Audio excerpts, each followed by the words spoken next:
What's crack-a-lackin'? Welcome in to My Mind is a Weapon Fantasy Football Show. Hey. Welcome into episode 145, everybody. I am your host, SleezBall. Today's episode is going to be my Week 11 top 5 sleepers.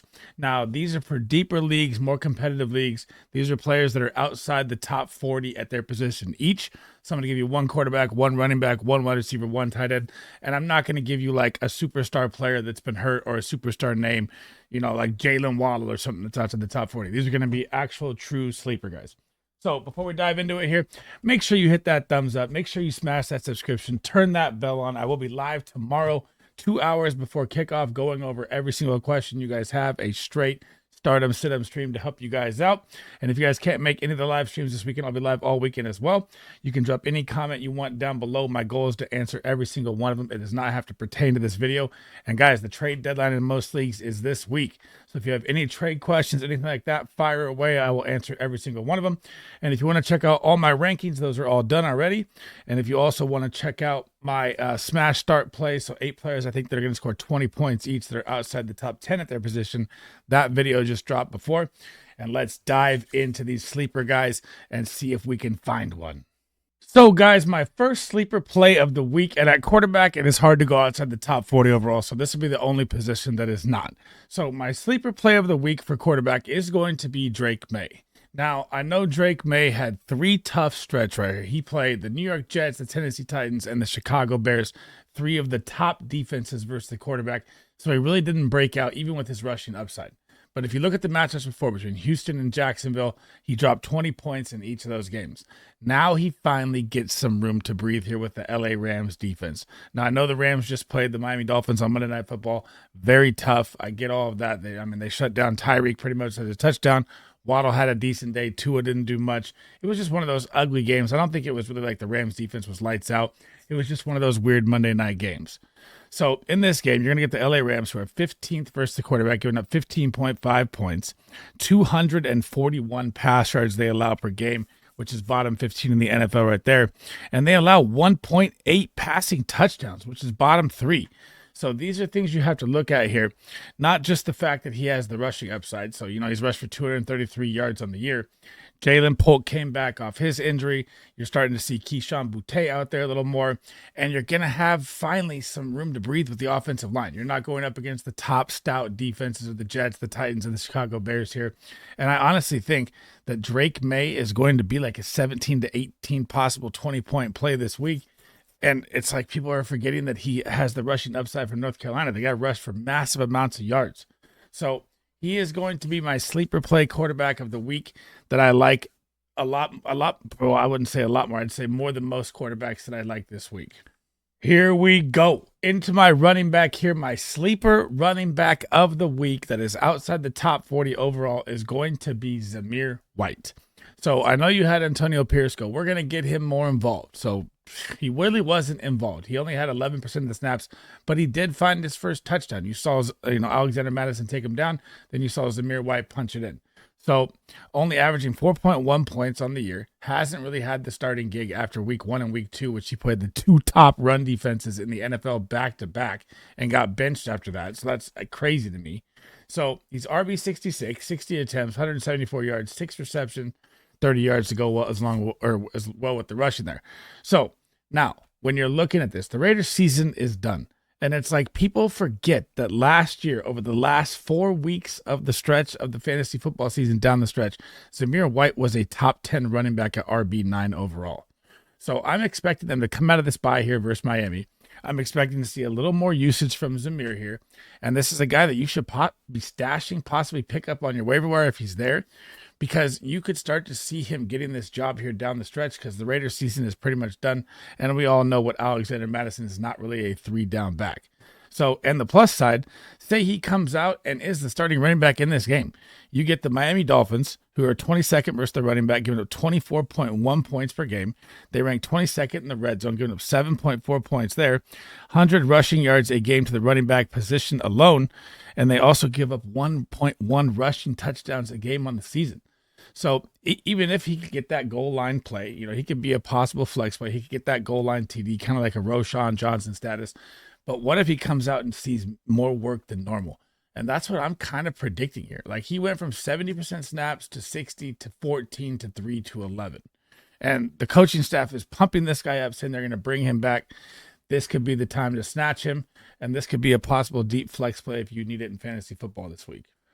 Sleeper play number 3 heading into the wide receivers is my boy Slick Rick of the 49ers, who literally got shot in the offseason, has to battle through that, misses the first 6 weeks of fantasy football. Then Ayuk goes down. So all of a sudden now he has relevancy instantly in fantasy football. Out of Florida, he was a rookie. He made that amazing catch that we all remember. But what you look at here is he played 64% of the snaps in week 10. Before that, he played 59. Before that, he played 76. That's where the Niners were completely depleted. Got his first touchdown of the week last week. Had a monster 19-point fantasy game against Tampa Bay. But don't worry, everybody does that against Tampa Bay. So that's a given. But you're playing the Seattle Seahawks here in a monster division game. But we got to talk about this first. He's wide receiver 101, so outside the top 40 there. Not a big name. I know it's not really kind of a sleeper, but it's kind of a sleeper to me still. 15 targets, 11 receptions, 132 yards. He's also gotten an end around that he took for 39 yards, which you like in fantasy football because he gets the rushing yards. But against the Seattle Seahawks, guys, and if you've been subscribed to my channel since day one or since the first 2 to 3 weeks of the season, I kept saying that Seattle defense is a fraud. They played 3 backup quarterbacks to start the season, or a rookie and then a backup. So they were like a top 3 defense. Now look where they're at. They're at the 24th spot now. They gave up 34.5 points per game. That's exactly what I was saying at the beginning of the season about them. I was like, they're like a top 20 to 25 defense, and that's where they're at. So in the red zone also, they ranked 20th. They gave up 6.2. They gave up 147 yards and 1.1 touchdowns to the wide receiver a game. And you're in a division game here where the NFC West is like do or die time for all these teams right now in the NFC West. You have the Arizona Cardinals 6-4, Niners 5-4, Seattle 4-5, Rams 4-5. Every game matters to the max. This game is at a 48.5 over. I expect the points to fly, and Ricky Purcell will be an okay flex play as a sleeper play this week. Heading into my tight ends here, it is going to be the rookie out of Michigan, A.J. Barner. So currently tight end 41, so outside the top 40 there. 17 targets, 14 receptions, 132 yards, 1 touchdown on the season that he got, I believe, week 5 versus Detroit, or week 4 versus Detroit, my bad. So now you have Noah Fant who's out. And look what happens with A.J. Barner. And I know you're going to get DK Metcalf back. I know that the volume's not going to be there. You still have Lockett, JC's, and all that. But what you have to look at is 91% snap share when Noah Fant was out, and Noah Fant is not going to be back this week from the updates that it looks like right now. They said it was going to be close to an IR stint. We are on week 2, so I don't assume. I pretty much say he's going to be out for this week, like 90%. Again, I'm not official on that. But you get the 49ers here. The 49ers versus the tight end. It is a good defense. They rank 10th versus the tight end. They give up 10 points. They rank 15th in the red zone, so there is a little touchdown upside there. They only give up 37.9 yards, which is top 10 as well, and 0.2 touchdowns a game. But what you have to look at if you're looking at the tight end position is volume. This guy saw 7 targets in his first game as a starter. Now, I know that was without DK Metcalf. Again, he should be back out there. 27 yards, 4 receptions, only 6.7 fantasy points. Not great there, but you're going to have a high-scoring game, a possible touchdown upside. And if you have, there's 4 tight ends on a bye. So if you're missing, a tight end that's not out there, this is a guy that's going to be on the field at a 90% snap share. So the opportunities are still going to be there, even if the matchup is bad. That's better than you're getting with, a Will Dissly who's getting 60% or a Gesicki who's getting 65 to 70%. This guy's getting 20% more. This is why I really like A.J. Barner as a sleeper play this week at tight end. Last but not least, the bonus play, sleeper play of the week for me is Cedric Tillman. Now, if you guys have been subscribed to the channel or anything like that, I was even high on Cedric Tillman last year. He just never got his chance. So now his chance, guys, is here. They're going up against the New Orleans Saints this week, coming off a bye. And the Saints did what? They just traded away Marshawn Lattimore, their superstar corner. So they're going to be giving up tons of yards for the rest of the season. Now, when you look at Cedric Tillman, here's what you got to like as well. Just like A.J. Barner, like I just talked about. 96% of the snaps, guys. And that was week 9, by the way, not week 10. He had a bye right here. So I had the wrong graphic up there. But 96% of the snaps. The week before that, 90%. That is never coming off the field as a wide receiver. He's averaging 7.8 points per game. But that's if you're looking at the first, 6 weeks of the season where he didn't even score over 2 points. So since he's become the wide receiver 1 in week 7, it's gone 18, 28, 19. The volume is through the roof, guys. 12 targets, 9 targets, 11 targets, averaging 11 or 10.5 targets per game. Yardage, 81, 99, 75. Damn near about 80, 85 yards a game with 3 touchdowns in 3 games. That's a touchdown a game. Now you got Jameis Winston slinging the rock across the field. And you even have to look at it. He's even getting rushing yards, even though he got a negative carry, it's kind of like George Pickens with negative 10.